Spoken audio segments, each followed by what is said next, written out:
यूं जमी पर बैठकर क्यों आसमां देखता है, पंखों को खोल जमाना सिर्फ उड़ान देखता है। Hello everyone, once again welcome untold concepts. Hope you guys are happy and healthy. Preparation आपके हमेशा की तरह बिल्कुल फोड़ के रख देने वाली आप लोग कर रहे होंगे प्रिपरेशन को, राइट। जैसा कि आप लोगों को पता है, जीरो टू हीरो सीरीज चल रही है, आप लोग को बहुत ही पसंद आ रही है, बहुत ही आप लोग यहाँ से एडवांटेज ले रहे हो और अच्छे से अपनी प्रिपरेशन को कर रहे हो, ठीक है। अभी हमारा जो साइंस चल रहा था, मैथ को हमने थोड़ी सी रोक के रखा था, ठीक है। अब फिर से अब लाइव क्लास स्टार्ट होने वाली है 1-2 दिन में, ठीक है। तो उसमें हम क्या करेंगे, फिर जो हमारा अरिहंत वाली सीरीज चल रही थी क्वेश्चन की, क्योंकि कई सारे डाउट आपके क्वेश्चन में आते हैं, उसे हम फिर से सीक्वेंस से स्टार्ट कर लेंगे, राइट। देखो, मैं चाह था कि वो भी बोर्ड ही पे हो, लेकिन बोर्ड पे होगा ना तो फिर, क्योंकि देखो अभी उतना सेटअप तो है नहीं, है ना, उतना प्रॉपर सेटअप नहीं है अभी। मान लो किसी टाइम नेटवर्क प्रॉब्लम होती है, किसी टाइम कोई और टेक्निकल प्रॉब्लम हो जाती है, तो फोन सामने रखा होता है, मैं बोर्ड पे कर रहा हूँ, तो वो मुझे प्रॉपर पता नहीं चल पाता है कि सही चल रहा है कि नहीं चल रहा है, ठीक है, क्योंकि प्रॉपर उतनी मतलब टेक्नोलॉजी अभी है नहीं, मतलब मेरे पे नहीं है, ठीक है, उतना प्रॉपर सेटअप है नहीं। अगर मैं नोटबुक पे करूँगा तो मुझे वो प्रॉपर दिखता रहेगा कि फ़ोन पे सब कुछ सही चल रहा है कि नहीं चल रहा है, राइट। बाकी जैसे प्रॉपर सेटअप हो जाएगा तो फिर पूरा प्रॉपर स्टार्ट कर लेंगे। आई बात समझे। बाकी बोर्ड पे भी आपको बीच-बीच में मैं लाइव क्लासेस देता रहूँगा, डोंट वरी, ठीक है। मतलब जैसे 3-4 दिन में एक बार बोर्ड पे कर ली, भले कम टाइम के लिए करा लेकिन थोड़ी कर लिया। आप लोगों से थोड़ी बिल्कुल इंटरेक्शन सामने-सामने।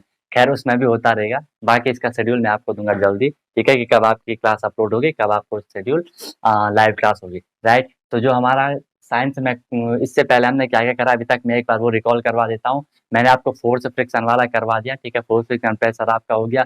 उसके बाद हीट वाला आपका हो गया, लाइट हो गया, और क्या होता है, करंट इलेक्ट्रिसिटी आपका हो गया, मैटर एंड इट्स स्टेट्स आपका हो गया, पूरा physical classification, chemical classification and non metal and metal भी आपका हो गया। और कुछ बचा, और कुछ हुआ होगा तो देख लेना। और इसके बाद अब हमारा नेक्स्ट है इसमें coal, fossil fuel, coal and petroleum. आई बात समझ में, fossil fuel, coal and petroleum. तो इसको बिल्कुल हम स्टार्टिंग से बेसिक से समझने वाले हैं, जितने भी आपके डाउट होंगे सब कुछ क्लियर होने वाला है कि सर ये कोल क्या होता है, पेट्रोलियम क्या होता है, नेचुरल गैसेस क्या होती है, एवरीथिंग विल बी क्लियर, ठीक है। जब ये पूरा लेक्चर खत्म हो जाएगा, मतलब जब ये पूरा टॉपिक, ये चैप्टर खत्म हो जाएगा, 1-2-3 लेक्चर आ सकते हैं इस पे, ठीक है।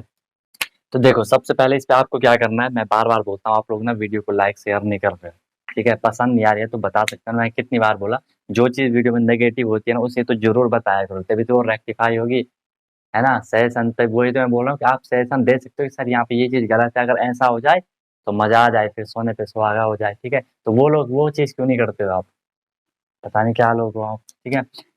तो चलो, सबसे पहले यहाँ पे वर्ड आ रहा है कि सर ये फॉसिल फ्यूल, ठीक है, कि सर ये फॉस, क्योंकि देखो कॉन्सेप्ट वाइज हमें समझना होता है, वर्ड ही में सब कुछ रहता है, ठीक है, कुछ ना कुछ मीनिंग तो उसके, कुछ ना कुछ सेंस तो होगा। तो सबसे पहले अगर मैं बात करता हूँ आपसे किसकी, फॉसिल फ्यूल की, एक तो यहाँ पे वर्ड है फॉसिल, एक यहाँ पे आपका वर्ड है क्या, फ्यूल वर्ड है, ठीक है। तो सबसे पहले अगर मैं बात करता हूँ फॉसिल से, मतलब तो होता है जिन्हें हम हिंदी में जीवाश्म कहते हैं, ठीक है। मतलब कोई भी जीव था, चाहे वो प्लांट हो चाहे वो एनिमल हो, ठीक है। जब उसकी डेथ हो जाती है, जब वो डिकम्पोज होने लग जाता है, जब उसका अपघटन होने लग जाता है, ठीक है, जब वो धीरे धीरे खत्म होने लग जाता है, तो जो बच जाता है वहाँ पे लास्ट में, उसे हम क्या कहते हैं, फॉसिल्स कहते हैं, जीवाश्म कहते हैं, ठीक है। अब फ्यूल क्या होता है, देखो फ्यूल वो चीज होती है, वो सब्सटेंस होता है फ्यूल, जिसे जब हम बर्न करते हैं, जलाते हैं, तो वो हमें एनर्जी देता है, या तो हीट एनर्जी देगा या तो कोई भी पावर देगा जिससे हम कोई वर्क कर सकें, राइट। तो फ्यूल क्या होगा, जब हम इसे बर्न करते हैं वो हमें एनर्जी देता है, लेकिन एक कंडीशन है कि जब हम उसे बर्न करेंगे वो कोई अनडिजायरेबल प्रोडक्ट नहीं देगा, मतलब कोई ऐसा प्रोडक्ट नहीं वहां पे बनना चाहिए जो कि हमारे लिए हार्मफुल हो, ठीक है। मान लो आप लकड़ी जला रहे हो, लकड़ी में एक तो आपको हल्का-फुल्का धुआँ निकलता है, ऑब्वियसली वो निकलेगा। दूसरा वहाँ पे साइड प्रोडक्ट क्या बच जाते हैं आपके पास? राख बच जाती है। क्या वो राख अनडिज़ायरेबल है? अनडिज़ायरेबल मतलब जो हमें नहीं चाहिए। राख भी काम आती है ना, खाद वगैरह में राख काम आती है, ठीक है? तो वो आपका क्या हो जाएगा वहाँ पे, फ्यूल हो जाएगा। चलो एक बार नोट कर लो ये छोटे-छोटे टर्म, ठीक है? ताकि आप लोगों को क्लियर हो जाए। अगर मैं बात करूँ फ्यूल की, ठीक है? तो फ्यूल क्या होता है आपका? फ्यूल की आप डेफिनिशन लिख सकते हो, एनी सब्सटेंसेस, ठीक है? कोई भी सब्सटेंस है आपका, एनी सब्सटेंस मतलब कोई भी पदार्थ, ठीक है? विच प्रोड्यूस, जो आपका प्रोड्यूस करता है, विच प्रोड्यूस ठीक है, any substances which produce heat, जो आपको हीट प्रोड्यूस करता है, हीट निकालता है, विच प्रोड्यूस हीट और पावर, विच प्रोड्यूस हीट और पावर ऑन बर्निंग, बर्निंग मतलब जब हम उसे जलाते हैं, ठीक है, जब हम उसे जलाते हैं, ऑन बर्निंग विदाउट, विदाउट मतलब के बिना, without production of, without production of, without production of undesirable, undesirable मतलब जो हमें नहीं चाहिए, undesirable side product, undesirable side products, उन्हें हम क्या कहेंगे, फ्यूल कहेंगे, आर कॉल्ड फ्यूल। आप लास्ट में वहां पे लिख सकते हो। अगर मैं एग्जांपल की बात करूं, देखो जैसे लकड़ी है, ठीक है, वुड होगी आपकी, ठीक है, इसे वुड होगी आपकी, इसे हम क्या कहते हैं, ये भी आपका फ्यूल में आता है, आपका कोल हो गया, ठीक है, जिसे आप कोयला कहते हो, ठीक है, ये भी आपके क्या नेचुरल गैसेस वगैरह पेट्रोलियम में सारे आपके किस में आ जाएंगे, फ्यूल में आ जाएंगे, राइट। तो वो सब्सटेंस जिसे जब हम बर्न करेंगे, अगर वो आपको हीट या पावर दे रहा है, वहाँ पे कोई भी ऐसा पदार्थ, ऐसी चीज नहीं बना रहा है जो कि हमारे लिए हार्मफुल है, हमारे लिए अनडिजायरेबल है, जिसकी हमें कोई भी जरूरत नहीं है, तो फिर वो आपका क्या हो जाएगा, फ्यूल हो जाएगा, राइट। इसके बाद नेक्स्ट अगर मैं आपसे बात करूं फॉसिल फ्यूल की, अब हम बात करते हैं किसकी, फॉसिल फ्यूल की। देखो फॉसिल तो मैंने आपको बता दिया, जब किसी के मतलब जो डिकम्पोज होने लग जाते हैं, किसी की डेथ हो जाती है, जो वहाँ पे बच जाते हैं, उसे आप क्या कह देते हो, फॉसिल क्या देते हो। अब हम बात कर रहे हैं फॉसिल फ्यूल की, में डेफिनेशन आ जाएगी, ठीक है, आप लिख सकते, मैं यहाँ पे लिख सकता हूँ, फॉसिल फ्यूल आर, ठीक है, एफ का मतलब है fossil fuel are made from, are made from मतलब बनते हैं, आर मेड फ्रॉम डिकम्पोजिंग, देखो डिकम्पोजिंग मतलब वो जब वो खत्म होते हैं, ठीक है, decomposing, decomposing plant and, decomposing plant and animals है, ठीक है, डिकम्पोजिंग प्लांट एंड एनिमल्स, ठीक है, कंटेन, कंटेन मेनली वहां पे क्या होता है आपका, मेनली वहां पे आप पे क्या होता है, जो कार्बन होता है, ठीक है, अब यहाँ से शुरू होगा, ठीक है, जो कार्बन एक नॉन मेटल है, ठीक है, एक एलिमेंट है कार्बन, ठीक है, ठीक है, मेन वहाँ पे क्या हाइड्रोजन भी होगा, लेकिन मेनली वहाँ पे क्या होता है आपका, जो कार्बन मेटल होती है वो होती है, ठीक है, which can be, which can be हम जिसे यूज कर सकते हैं, ठीक है, which can be burn for, burn for energy, जो एनर्जी के लिए बर्न करा जा सकता है, वो आपका फॉसिल फ्यूल होता है। फ्यूल जैसे मैंने बोला जिसे हम बर्न करेंगे, फॉसिल जो प्लांट और एनिमल के डिकम्पोजिशन से बने, उसके अपघटन, उसके खत्म होने से बनेगा, राइट। ओके वेरी गुड, आपको फॉसिल फ्यूल भी यहाँ पे क्लियर हो गया। एग्जाम्पल आप लोग यहाँ पे लिख सकते हो, कोल हो गया, नेचुरल गैसेज हो गया, जैसे मैंने अभी बोले थे, ठीक है, ये आपके क्या हो जाएंगे, यहाँ पे फॉसिल फ्यूल हो जाएंगे, ठीक है। तो यहाँ पे ये दोनों टर्म आपको बिल्कुल अच्छे से क्लियर हो चुके होंगे, क्या, फ्यूल एंड फॉसिल फ्यूल। अब देखो बात को, देखो जो भी फ्यूल होता है, ठीक है, जो भी चाहे वो एनर्जी हो चाहे वो फ्यूल हो, तो इनके कुछ रिसोर्सेज होंगे, ऑब्वियसली कहीं ना कहीं से तो मिल रहा होगा। जैसा आपको पता है जो कोल होता है, जो कोयला होता है, वो हमें माइंस से माइनिंग करके मिलता है, खानों से मिलता है, राइट। ऐसी मतलब इनके कुछ रिसोर्सेज होते हैं, ठीक है, तो इन रिसोर्सेज को हम क्या कहेंगे, आपको सिंपल सी पता है, आपको होगा नेचुरल रिसोर्सेज। नेचुरल रिसोर्सेज मतलब प्राकृतिक स्रोत हम जिसे कहते हैं, रिसोर्स मतलब स्रोत जहां से हमें वो चीज मिल रही है, ठीक है। अगर हमें कोई चीज नेचर से मिल रही है, कोई उसका रिसोर्स नेचर है, तो उसे हम क्या कहेंगे, नेचुरल रिसोर्सेस कह देंगे, प्राकृतिक स्रोत हम उसे वहां पे कह देंगे। जैसे अगर मैं आपसे बोलूं कि आपको जो कोयला मिल रहा है वो कहाँ से मिल रहा है, नेचर से मिल रहा है, ठीक है, जो पेट्रोलियम मिल रहा है कहाँ से मिल रहा है, नेचर से मिल रहा है, तो ये हमारे क्या हो जाएंगे, नेचुरल रिसोर्सेज हो जाएंगे, राइट। अब ये नेचुरल रिसोर्सेज दो टाइप के होते हैं, बिल्कुल ध्यान से देखना, दो टाइप के ये होते हैं, एक को हम कहते हैं इन इनएग्जॉस्टिबल, ठीक है, इन एग्जॉस्टिबल नेचुरल रिसोर्सेज, एनआर मतलब नेचुरल रिसोर्सेज, ठीक है, पूरा लिखना, इन एग्जॉस्टिबल। देखो एक वर्ड आता है यहाँ पे एग्जॉस्टिबल, ठीक है, एग्जॉस्टिबल मतलब होता है जो खत्म हो जाता है, ठीक है, एग्जॉस्टिबल, एग्जॉस्ट मतलब होता है जो खत्म हो जाता है, ठीक है, और इन एग्जॉस्टिबल मतलब होता है जो खत्म नहीं होता है, ठीक है, जो खत्म नहीं होता है। चाहो तो आप यहाँ पे एग्जॉस्टिबल मतलब होता है खत्म न होने वाला, ठीक है, इन एग्जॉस्टिबल मतलब होता है जो खत्म नहीं होता है, तो वो रिसोर्सेज जो खत्म नहीं होंगे, ठीक है, उन्हें हम क्या कहेंगे, उन्हें हम क्या कहेंगे, इन एग्जॉस्टिबल कहेंगे, ठीक है। चाहो तो आप इसके डेफिनेशन लिख सकते हो, in inexhaustible natural resources are those resources which are present in, which are present in unlimited, which are present in unlimited quantity.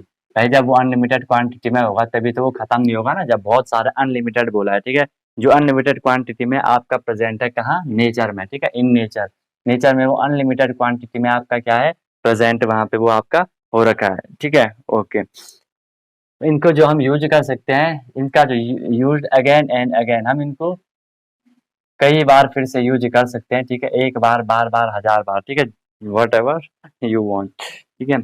अब इसका एग्जाम्पल देखो क्या है, सिंपल, सनलाइट, सन कभी खत्म होगा, जब यूनिवर्स खत्म होगा सन खत्म होगा, ठीक है। तो सनलाइट भी आपका क्या है, सनलाइट भी आपका क्या है, इनएग्जॉस्टिबल है, वाटर देख लो, एयर देख लो, ठीक है। तो ये रिसोर्सेज क्या है आपके, ये रिसोर्सेज हम क्या कहेंगे इनको, कि ये इनएग्जॉस्टिबल नेचुरल रिसोर्सेज है। सनलाइट से हमें सन एनर्जी मिल रही है, वाटर से भी तो आपको एनर्जी मिल सकती है ना, मिल सकती है ऑब्वियसली, ठीक है, जैसे जो टाइड वगैरह आते हैं ना, उनसे एनर्जी मिलती है, एयर वगैरह, एयर से भी हमें एनर्जी मिल सकती है, विंड एनर्जी होती है, ठीक है। तो ये सारी चीजें क्या हो जाएंगी आपकी, इनएग्जॉस्टिबल नेचुरल रिसोर्सेज हो जाएंगी। क्यों हो जाएंगी, क्योंकि ये अनलिमिटेड क्वांटिटी में नेचर में प्रेजेंट है और ये आपकी कभी खत्म नहीं होती है, ठीक है। इन्हें बाद में जब हम एनर्जी के टर्म में आप इसको पढ़ोगे ना, तो इसको आप रिन्यूएबल भी कहते हो, रिन्यूएबल सोर्सेज भी हम इन्हें कहते हैं।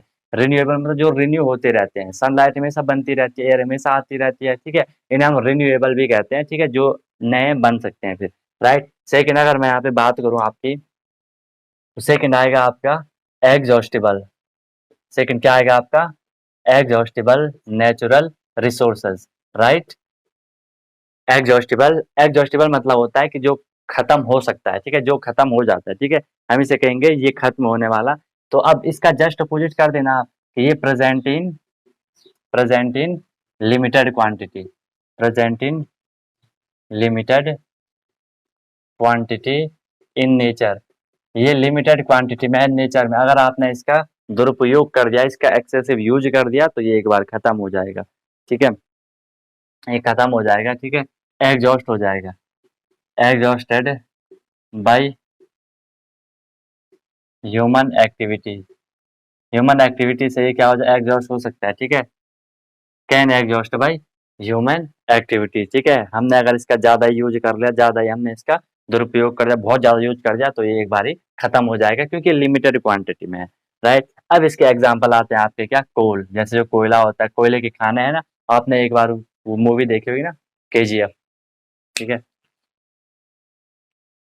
तो कोयले के जो खाने होती हैं, वो एक बार आपने उससे सारा कोयला निकाल दिया तो खत्म हो गई ना खान, ठीक है। इसलिए हमने इनको क्या कहा, एग्जॉस्टिबल कहा, और ये लिमिटेड क्वांटिटी में होते हैं, जितने भी आपके होते हैं, पेट्रोलियम, ठीक है, कोल हो गया, पेट्रोलियम हो गया, नेचुरल गैसेस हो गई, ये सारे आपके किसके एग्जाम्पल हैं, एग्जॉस्टिबल रिसोर्सेज के एग्जाम्पल हैं, ठीक है। इवन हम अगर थोड़ी मैं आपको नॉर्मल बेसिक उसमें बताऊं, मिनरल्स हो गए है ना, फॉरेस्ट आपके हो गए, क्योंकि हम रिसोर्सेज की बात करें, फॉरेस्ट से भी तो हमें रिसोर्स मिलते हैं, ठीक है, लकड़ी वकड़ी मिलती है, ठीक है, चारा वारा मिलता है, तो वो आपका क्या हो जाएगा, फॉरेस्ट, मिनरल, कोल, पेट्रोलियम, नेचुरल गैस, ये हमारे एग्जॉस्टिबल नेचुरल रिसोर्सेज हो जाएंगे, क्योंकि सारे ये कभी खत्म हो सकते हैं, क्योंकि लिमिटेड क्वांटिटी में है, ठीक है। और इनएग्जॉस्टिबल आपके अनलिमिटेड क्वांटिटी में है, राइट, ओके। यहाँ तक आपको चीज बिल्कुल क्लियर अच्छे से हो चुकी होगी, ठीक है। इसके बाद अब आता है आपका क्या, अब मैं आपको थोड़ी सी नई चीज बताता हूँ, ठीक है। हम्म। देखो चीजों को अच्छे से पढ़ो यार, कोई दिक्कत वाली बात नहीं है, परेशानियां आती हैं स्टार्टिंग में, चीजें थोड़ी टफ होती हैं, मैं बार बार बोलता हूँ, स्टार्टिंग में चीजें थोड़ी टफ होती हैं। अब जो स्टूडेंट, जो आदमी वहां पे उस परेशानी को देख के थोड़ी पीछे हट जाता है ना, तो वो रुक जाता है फिर, और जो इस परेशानी को थोड़ी उस पर काम करता है कि यार ये कहाँ पे दिक्कत आ रही है, ठीक है, जो उससे थोड़ी लड़ जाता है उससे, ठीक है, उससे बिल्कुल आग लगा देता है, वो आगे निकल जाता है। आई बात समझ में, इसलिए पढ़ाई में कोई दिक्कत वाली बात नहीं, स्टार्टिंग में एक दो बार पढ़ लो ना, क्लियर हो जाएगा। ऐसी कोई भी चीज है जो आपको समझ है, आपका माइंड बहुत पावरफुल है, हमारा माइंड इतना पावरफुल है, ठीक है, कि कोई भी चीज हमें इजीली समझ आ सकती है, अगर हम उसकी बार बार प्रैक्टिस करें तो। एक बार प्रैक्टिस कर लो तो अगली बार से समझ आ जाएगी, राइट।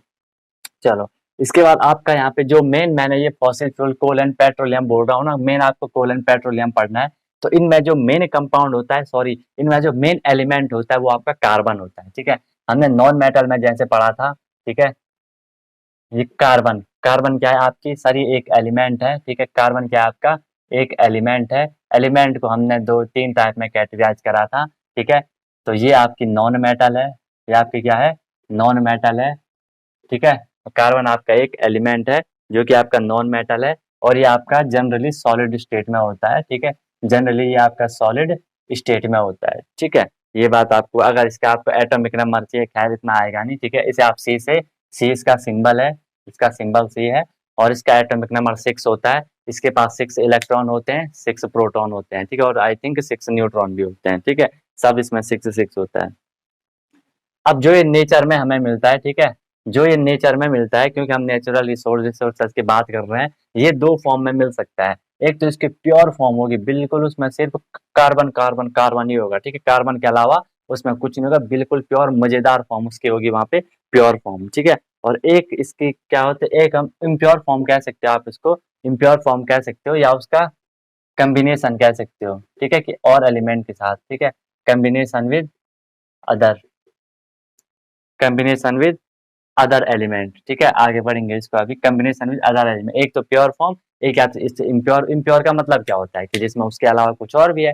मान लो आपके पास कोई भी चीज है, पानी है, मान लो पानी में आपने कुछ मिट्टी विट्टी डाल दी, आपने कहता है ये इम्प्योर हो गया, तो इसमें पानी के अलावा कुछ और आ गया। या इम्प्योरिटीज होती है पानी, भले हमें वो दिखती ना हो, ठीक है, कुछ ऐसे एलिमेंट, कुछ ऐसी चीजें उसमें आ जाए जो कि हमारे लिए हानिकारक हो, या हानिकारक नहीं भी हो सकती है, लेकिन प्योर का मतलब है उसमें सिर्फ वही चीज हो, ठीक है। जैसे प्योर सब्सटेंस हमने बोला था, एलिमेंट था, कंपाउंड था, राइट। एलिमेंट में सिंगल टाइप ऑफ एटम बोला था कि उसके अलावा कुछ भी नहीं था, ठीक है। ऐसे मैंने बोला अगर इसमें और एलिमेंट के साथ एक कंबाइन करता है तो दो फॉर्म इसकी होती है, प्योर फॉर्म और कॉम्बिनेशन फॉर्म, ठीक है। ओके, वेरी गुड, यहाँ तक आपको क्लियर हो गया। अब यहाँ पे मैं आपको एक टर्म समझाना चाहूंगा। एक टर्म आता है आपके यहाँ पे एलोट्रॉपी, एलोट्रॉपी। एलोट्रॉपी को आप हिंदी में कहते हो अपर रूपता, अपर रूपता आप इसे हिंदी में कहते हो अपर रूपता, ठीक है। एलोट्रॉपी का मतलब होता है, ये एक फिनोमिनन होता है, ठीक है, चाहे फिनोमिनन शॉर्ट में लिख रहा हूँ। एलोट्रॉपी एक फिनोमिनन होता है जिसमें कि कोई भी एक एलिमेंट है, कोई भी एक एलिमेंट है, उसकी फिजिकल फॉर्म तो अलग अलग होती है, दिखने में तो वो अलग अलग होता है, लेकिन केमिकल फॉर्म उसकी सेम हो जाती है, ठीक है। तो इसी को हम कहेंगे यहाँ पे एलोट्रॉपी को आपको अगर लिखना है तो मैं यहाँ पे शॉर्ट में लिख सकता हूँ, different different physical form of, different physical form of same element, different physical form of same element, different physical form of same element but same element but same chemical form। Chemical form मतलब उसके अंदर क्या है, अंदर हमने बोला सिर्फ और सिर्फ क्या है वहां पे, कार्बन है, ठीक है। Different physical forms of same element but same chemical form, और इस फेनोमेनन को आप क्या कह दोगे, एलोट्रॉपी कह दोगे, एलोट्रॉपी कह दोगे, ठीक है। अब हम इसमें एक लाइन आप और जो ये डिफरेंट फॉर्म होती है ना, जो ये डिफरेंट फिजिकल फॉर्म होती है, ठीक है, मतलब इसको तो आप एलोट्रॉपी कहते हो, याद रखें, ठीक है। ये फिनोमेनन आपका क्या है, एलोट्रॉपी है। अब जो डिफरेंट फिजिकल फॉर्म आपको मिल रही है, डिफरेंट फिजिकल फॉर्म्स हमें मिल रही है, हम इन फिजिकल फॉर्म को क्या कहते हैं, इनको हम कहते हैं एलोट्रॉप्स, एलोट्रॉप्स अपर रूप, अपर रूप उसका दूसरा रूप, ठीक है। तो कहीं पे एलोट्रॉप लिखा हो कि ये इसका एलोट्रॉप है, समझ जाना वो उसकी दूसरी फॉर्म है, ठीक है। फिजिकल फॉर्म अलग है लेकिन केमिकल फॉर्म वहां पे सेम है। आई बात समझ में, ध्यान रखना इस चीज को, ठीक है। समझिए ना बात को, मैंने बोला एक एलिमेंट है जैसे कार्बन है, ठीक है, हमने बोला उसकी फिजिकल फॉर्म अलग है, दिखने में वो अलग अलग दिख रहा है, लेकिन अंदर उसमें सिर्फ और सिर्फ कार्बन ही होगा। आई बात समझ, उसी की वो अलग फॉर्म है लेकिन है वही चीज, राइट। ओके, ये भी आपको क्लियर हो गया। इसके बाद देखो, अब मैं इसको रब कर देता हूँ जरा, कि जो आपका कार्बन होता है ना, कार्बन भी आपको क्लियर हो गया, नॉन मेटल होता है, सॉलिड स्टेट में होता है, और नेचर में भरपूर मात्रा में बहुत ज्यादा होता है कार्बन, ठीक है, बहुत ही ज्यादा कार्बन आपको नेचर में देखने को मिल जाएगा, ठीक है। तो अगर मैं कार्बन के एलोट्रॉप की बात करूं, ठीक है, कार्बन के एलोट्रॉप की बात करूं, या आपने ना एक चैप्टर, आई थिंक अगर आपके पास आपने कभी देखा हो, ठीक है, कि carbon and its compound, carbon and its compound, तो वही वाली चीज मैं आपको हल्का यहाँ पर रिकॉल करवाने वाला हूँ। कार्बन के जो कंपाउंड होते हैं, जो एलोट्रॉप होते हैं, ये दो टाइप के होते हैं, ध्यान से देखना। एक को मैं यहाँ पे कहता हूँ क्रिस्टलाइन, क्रिस्टलाइन एलोट्रॉप, क्रिस्टलाइन मतलब उसके जो क्रिस्टल होते हैं, अभी बताऊंगा। एक होता है आपका non crystalline, non crystalline, non crystalline को एक हम दूसरा नाम भी देते हैं एमोर्फस, क्या देते हैं, एमोर्फस। देखो क्रिस्टलाइन में क्या होता है, क्रिस्टलाइन इसकी वो फॉर्म होती है, मतलब वो टाइप होता है जिसमें कि उसके जो पार्टिकल होंगे उनका जो अरेंजमेंट होगा वो बिल्कुल एक फिक्स ऑर्डर में होगा, ठीक है। शॉर्ट में क्या, फिक्स अरेंजमेंट, फिक्स अरेंजमेंट। और यहाँ पे फिक्स अरेंजमेंट नहीं होता है, ठीक है। मान लो ये, मैं सिर्फ समझाने के लिए बोल रहा हूँ, ये कोई पार्टिकल है तो ये हमेशा एक फिक्स अरेंज होंगे, ऐसे ही ऐसे ही ऐसे ही होंगे, ठीक है। मतलब इनके बीच में जो फ्री स्पेस होगा वो भी बिल्कुल फिट होगा कि हमेशा इतना ही रहेगा, ठीक है। हमेशा ये मतलब फिक्स होगा। इसमें क्या होगा, इसमें कुछ भी हो सकता है, कोई ऊपर कोई नीचे, ऐसे पार्टिकल की बात नहीं कर रहा हूँ, ठीक है। तो ये आपका क्या हो जाएगा, नॉन क्रिस्टलाइन हो जाएगा, और ये क्या हो जाएगा आपका, क्रिस्टलाइन हो जाएगा, ठीक है। तो उसमें जो ऑर्डर होगा, उनके जो अरेंजमेंट का ऑर्डर होगा वो फिक्स ऑर्डर होता है, लेकिन नॉन क्रिस्टलाइन या एमॉर्फस में फिक्स ऑर्डर नहीं होता, कुछ भी उनका ऑर्डर वहां पे बन जाएगा, राइट। इतनी बात आपको क्लियर हो गई, वेरी गुड। इसके बाद देखो, इसके जो एग्जाम्पल की मैं बात करूँ, मोस्ट इंपॉर्टेंट एग्जाम्पल आते हैं जो क्रिस्टलाइन होते हैं कार्बन के। एक आता है आपका डायमंड, बहुत इंपॉर्टेंट है। एक आता है यहाँ पे आपका क्या, ग्रेफाइट। दो होते हैं ये, डायमंड एंड ग्रेफाइट। हीरा देखा है ना, हीरा, ये हीरा है, हीरा लाल। और एक होता है आपका क्या, ग्रेफाइट। ग्रेफाइट भी आपने देखा जो पेंसिल में भी लगा होता है। अगर मैं नॉन क्रिस्टलाइन की बात करूँ तो इसमें आएगा आपका कोल, जो कि हमारा पढ़ना है हमने। सारी बात सोचो, अब बोल के सर इतना पढ़ा था, सीधे इसी को बढ़ा देते, लेकिन फिर तुम बोलते सर ये कहाँ से आ गया। तो यहाँ से देखो, सीक्वेंस लिए बोलता हूँ, अनटोल्ड कॉन्सेप्ट आपको हर चीज बताता है जो आपको जाननी जरूरी होती है, ठीक है। एक हो गया आपका यहाँ पे क्या, ये हो गया आपका कोल, या इसी के फिर आगे आप पढ़ोगे कोक, इसमें पढ़ोगे चारकोल वगैरह, इसमें पढ़ोगे गैस लैंप, इसमें पढ़ोगे, कई 4 5 6 चीजें आप इसमें पढ़ लोगे, राइट। अब मेनली मैं आपको यहाँ पे थोड़ी सी डायमंड और ग्रेफाइट बता देता हूँ, ठीक है। उसके बाद नेक्स्ट क्लास हम इसको कर लेंगे, वीडियो वीडियो वीडियो कंटिन्यू, ठीक है, काफी है। तो डायमंड को हम क्या करेंगे, यहाँ पे डायमंड आपको पता है क्या होता है, डायमंड के बारे में थोड़ी 2 4 चीज नोट कर लो कि सर एक तो ये हार्डेस्ट होता है, आपको पता है डायमंड बहुत ज्यादा हार्ड होता है, ठीक है। हार्डेस्ट ये होता है, और डेंस होता है, डेंस मतलब इसकी डेंसिटी बहुत ज्यादा होती है। टाइटली पैक्ड ये होता है, राइट, वो भी आपको पता है कि सर ये टाइटली पैक्ड होता है। अगली बात, ये नेचुरल होता है, हाँ सर बिल्कुल नेचुरल होता है, नेचुरल में हम, नेचर में हमें मिलता है। इसकी मैं, ट्रांसलूसेंट ये होता है, ठीक है। ट्रांसलूसेंट मतलब अपारदर्शी होता है, इसके आर पार आपको साफ साफ, अर्ध पारदर्शी, साफ साफ आपको दिखाई नहीं देगा, धुंधला धुंधला आपको इसके आर पार दिखाई देता है। ट्रांसलूसेंट ये आपका हो जाता है, ठीक है। अगर थोड़ी आप इसके यूज की बात करें, यूज मेनली आपको पता है सर ये ज्वेलरी में होता है, ज्वेलरी में यूज होता है, ठीक है। ज्वेलरी में ये आपका यूज होता है, या ये ग्लास को कट करने में भी यूज होता है, ठीक है। क्योंकि हीरा बहुत हार्ड होता है, बहुत हार्ड होता है, इसीलिए जब मैंने आपको नॉन मेटल बताया तो मैं आपको बताया वहाँ पे कि जो कार्बन का एलोट्रॉप होता है, ठीक है, जिसे कि हम डायमंड कहते हैं, वो हार्ड होता है, अदरवाइज जो नॉन मेटल सॉफ्ट होती है, राइट। तो ये आपका कटिंग ग्लास करने के लिए आपका यूज होता है इसका, ओके। नेक्स्ट अगर मैं यहाँ पे ग्रेफाइट की बात करूँ, तो ग्रेफाइट क्या होता है, ध्यान, एक पॉइंट आ गया यहाँ पे बहुत इंपॉर्टेंट, अभी रुको। ग्रेफाइट आपका क्या होता है, ये एक डार्क होता है, ठीक है, डार्क बहुत मतलब डार्क पेंसिल में देखा होगा, उसे रिकॉल करो। ग्रे कलर का होता है, डार्क ग्रे कलर का होता है, ग्रेसी फील आपको देता है। आपने कभी उस पे हाथ लगाओगे तो आपको थोड़ी वो चिपचिपा टाइप का, ग्रेसी टाइप का लगता है, ठीक है। ग्रेसी फील ये हमें देता है, चाहो तो आप यहाँ पे लिख लेना, ग्रेसी फील ये हमें देता है, राइट, ग्रेसी फील ये आपको दे देगा। और मेन इंपॉर्टेंट पॉइंट आता है इसका कि ये गुड कंडक्टर होता है, हीट एंड इलेक्ट्रिसिटी को ये कंडक्ट कर सकता है, और डायमंड आपका कंडक्ट नहीं कर सकता है। ये कभी का बहुत इंपॉर्टेंट पॉइंट आता है कि कार्बन का कौन सा एलोट्रॉप आपका हीट को कंडक्ट करता है या इलेक्ट्रिसिटी को कंडक्ट करता है, दैट्स ग्रेफाइट, ओके। क्योंकि इसके पास फ्री इलेक्ट्रॉन होता है, वो ज्यादा हो जाएगा, क्योंकि इसके पास फ्री इलेक्ट्रॉन होता है। यहाँ पे जो कार्बन होता है, डायमंड में एक कार्बन 4 कार्बन से अटैच होता है, यहाँ पे एक कार्बन 3 कार्बन से अटैच होता है, उस पर एक इलेक्ट्रॉन फ्री होता है। और आपको पता है इलेक्ट्रिसिटी को कंडक्ट करने के लिए इलेक्ट्रॉन का फ्लो होना जरूरी है, ठीक है। इलेक्ट्रॉन का फ्री होना जरूरी है, इलेक्ट्रॉन फ्री होंगे तो हीट भी फिर अच्छे से फ्लो कर जाएगी, ओके, ठीक है। गुड कंडक्टर, इसका यूज अगर आप देखें तो यूज होता है इसका पेंसिल में होता है, आपको पता है सर पेंसिल में इसका यूज हो जाता है, ठीक है। एक इंपॉर्टेंट यूज है इसका मॉडरेटर, मॉडरेटर मतलब होता है उसे कम करना, किसी चीज को धीमा करना। Moderator in nuclear, nuclear reactor, आगे पढ़ेंगे, कभी मौका मिला तो पढ़ेंगे इसको भी। न्यूक्लियर रिएक्टर क्या होते हैं, नाभिकीय संयंत्र जिसे हम कहते हैं, जिसमें आपके बॉम्ब वॉम्ब, मतलब वही कॉन्सेप्ट होता है, ठीक है। तो उसमें मॉडरेटर मतलब उसे वो धीमा कर देता है, क्योंकि वहाँ बहुत ज्यादा एनर्जी आती है, ठीक है। एनर्जी को रोकने के लिए, मतलब उसे एनर्जी ज्यादा ना निकले, प्रोसेस कुछ अलग होता है इसका, मतलब ये न्यूट्रॉन के उसको रोक देता है, आगे पढ़ोगे ये आप, ठीक है।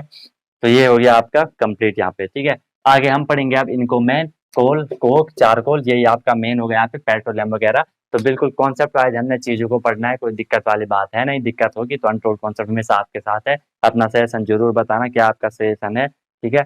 और थोड़ी लाइक वाइक शेयर वेयर करा करो, ठीक है, उसमें कंजूसी मत किया करो, बिल्कुल फ्री ऑफ कॉस्ट जब आपको क्लासेस मिल रही हैं।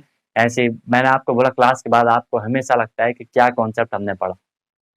ओके, तो मिलते हैं फिर नेक्स्ट वीडियो में नए कॉन्सेप्ट के साथ। सीखते रहिए अनटोल्ड कॉन्सेप्ट के साथ। और एक चीज याद रखना, अगर कल सर उठा के चलना है तो आज सर झुका के पढ़ना हो। Okay, wish you all the very best, be happy.